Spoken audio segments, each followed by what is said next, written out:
Hello guys, it has been a while, and today I'm going to finally be talking about Dream Theater with their most recent album, Parasomnia. Now, I wanted to get this over with months ago, but many things got in the way, including school. However, that's not really a worry anymore because number one, it's summer, and two, I actually graduated, so now I can actually get the videos that I wanted to get done, finalized, and plan on making more content. So without any further introduction, let's actually get into the review.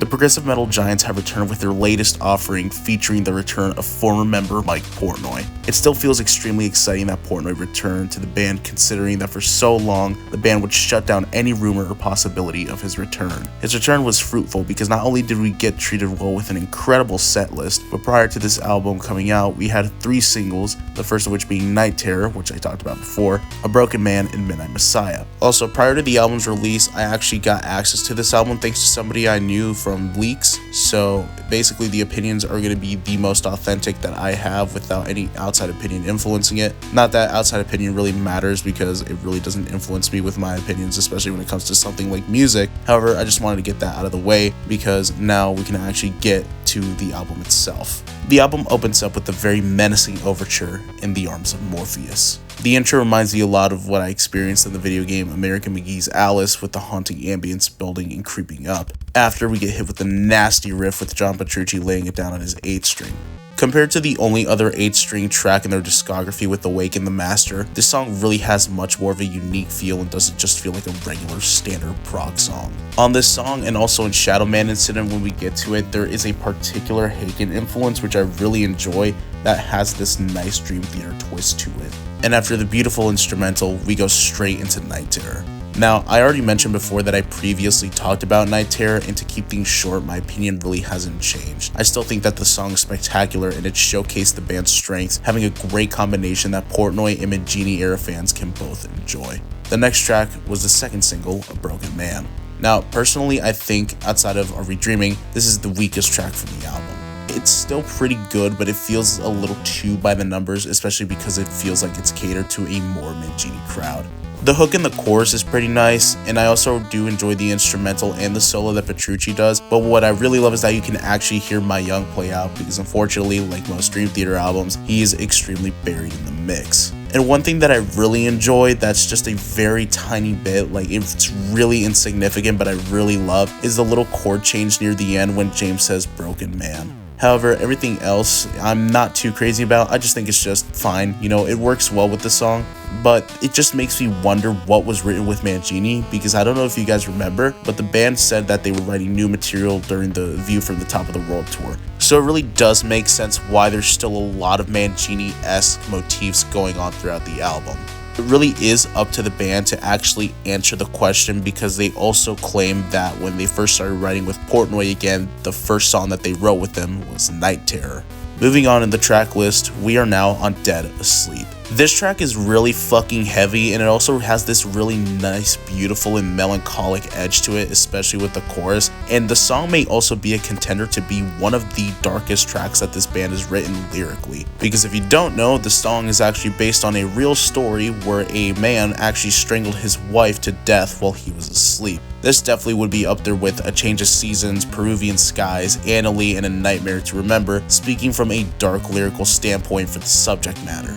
The actual song itself carries on the motif heard in A Broken Man's chorus for the intro, going into a very groovy and chunky riff. I also want to mention again the beautiful, tragic, and melancholic melody of the chorus, because it really does feel like you are this person going through these unfortunate series of events. I also want to give props to Jordan because he is popping the fuck off in this song, and also I want to give props to Petrucci with that instrumental section, because that riff in the middle really does remind me of something that you would hear off of Distance over time. After the Broken Man motif comes back once again to exit us from the song, we finally get to my favorite track from the album. Midnight Messiah is the 3rd single from the album, and I love this song. You know, I was kind of scared a little bit with A Broken Man because I was just thinking, oh no, this might go downhill with the 3rd one, but when this came out, I just instantly fell in love with it. Here we get something that you would get from a classic 2000s Dream Theater album, especially like if it was from the 12-Step Suite.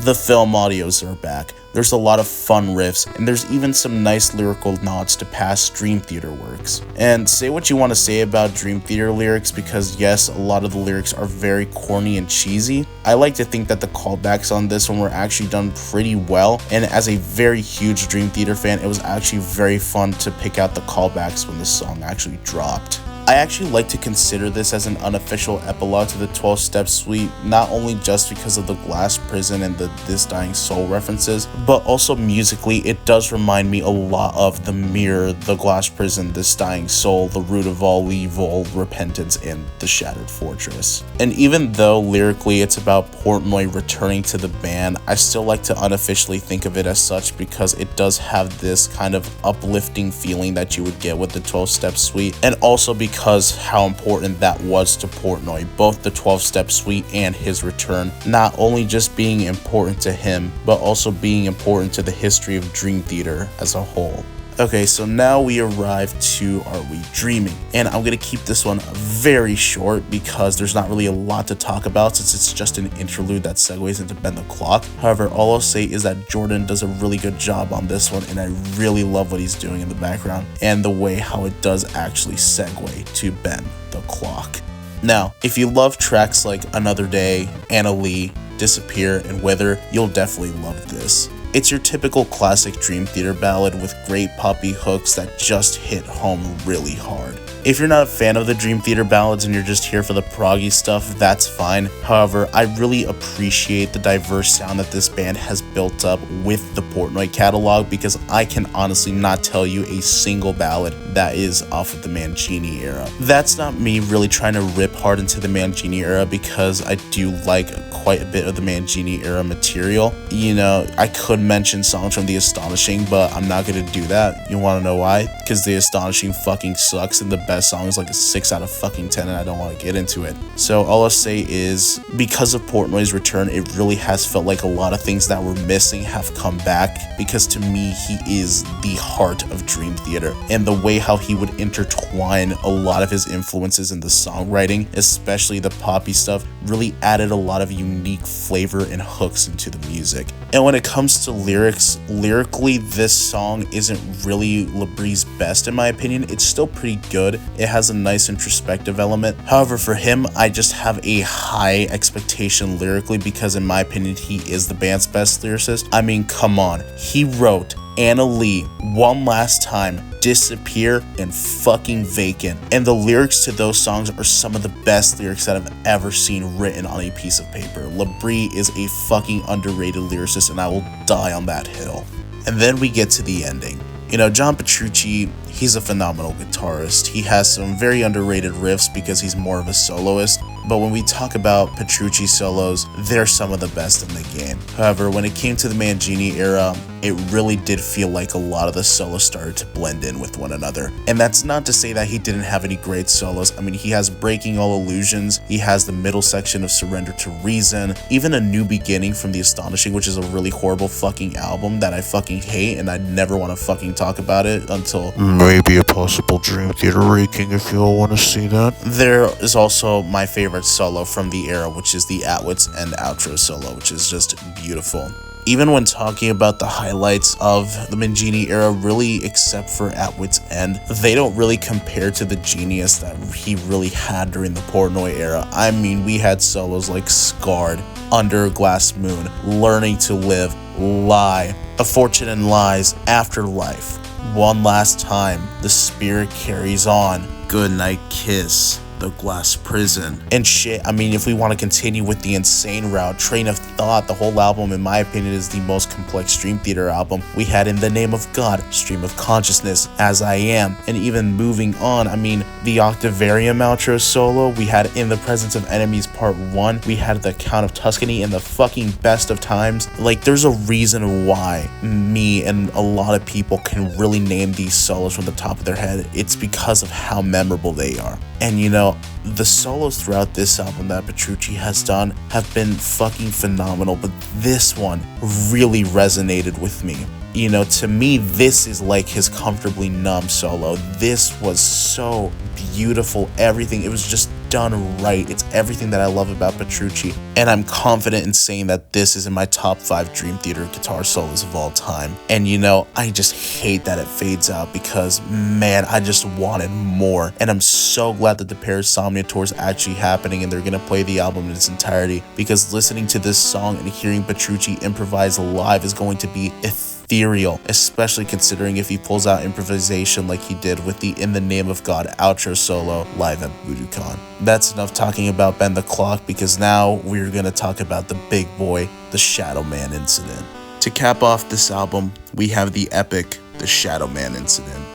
Compared to the more recent epics like Illumination Theory and A View from the Top of the World, this kicks both their asses. The song isn't long to be long. There's actual structure, tension, build up in very hooky parts. The callbacks to different songs like In the Arms of Morpheus and A Broken Man is insane, mixed with the great original riffing in the song. My favorite section is easily going to be the part where, I guess you could say, chorus, where it sounds a lot like In the Presence of Enemies Part 2, where James says, "Night, it'll be forever changed." That riff is just so fucking heavy and so nice. I love it. Also, the instrumental section with the keyboard solo is amazing, and again, you get to hear John Mayung play out during this section.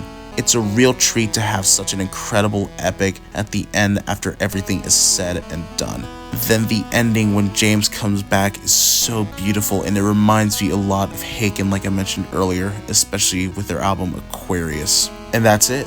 That's the album. That's Parasomnia. I genuinely can't believe this album exists sometimes, because every time I listen to it, I'm like, holy shit, you know, classic Dream Theater is back. And even though I liked albums like A View from the Top of the World and Distance Over Time, we get to see the magic that was in that classic 1999 to 2010 lineup with John Mayung, John Petrucci, James Labrie, Mike Portnoy, and Jordan Rudess. Petrucci goes for a more, I guess, soulful approach to his playing. Portnoy is back ripping through the fucking drum kit like he always used to, and it just works really well. Mayung, I wish I could hear him more, but when you hear him, man, his fucking bass riffs are so sick. Labrie is singing very nice and catchy hooks, and Jordan Rudess, this in my opinion is his best performance since Octavarium. And you know, even though throughout all his performances he's done very well, this is definitely a highlight up there with Metropolis Part 2, Train of Thought, and like I mentioned, Octavarium. It's just a really solid performance in general from all the members, and I adore this album to death. And again, you know, I just can't believe that it really exists. My final rating for the album is easily going to be a 9.5 out of 10, and I could give the album a 10, however, things like A Broken Man and Are We Dreaming do bring it down a bit, and I also would never ever want to give an album with AI art a 10, and that's easily the most unfortunate downside to this, is the fucking fact that Hugh Syme is so unbelievably washed that he used AI art and reused assets, but that's a whole fuckfest that I don't want to get into right now. I just hope that moving forward, Dream Theater can keep up the same energy that they put on this album with the next one. And for the love of God, fucking fire Hugh Syme, because, dude, I don't get how they think that this is fire. I mean, Dream Theater barely has good album art. Their best art is easily within Falling Into Infinity, Metropolis Part 2, and Octavarium, which, funnily enough, Octavarium was made by Hugh Syme. Besides that, man, it's time to pack it up. It's time to get someone new, someone fresh to actually make their art, because that's just a fucking embarrassment to have reused assets, but also to use AI is such a fucking low, and it's so unfortunate because I can see why a lot of people are driven away from the album because of it. And man, just give the album a chance, because it really deserves it. This album was sick. It's proggy, it's heavy, it has the classic Dream Theater we know and love, it has the modern Dream Theater we know and love, and it adds some new experimental elements, especially with the harmonies. Dude, the harmonies on this album vocally and also instrumentally were fucking sick. And yeah, that's gonna be it for today, and I'll see you all on the next one.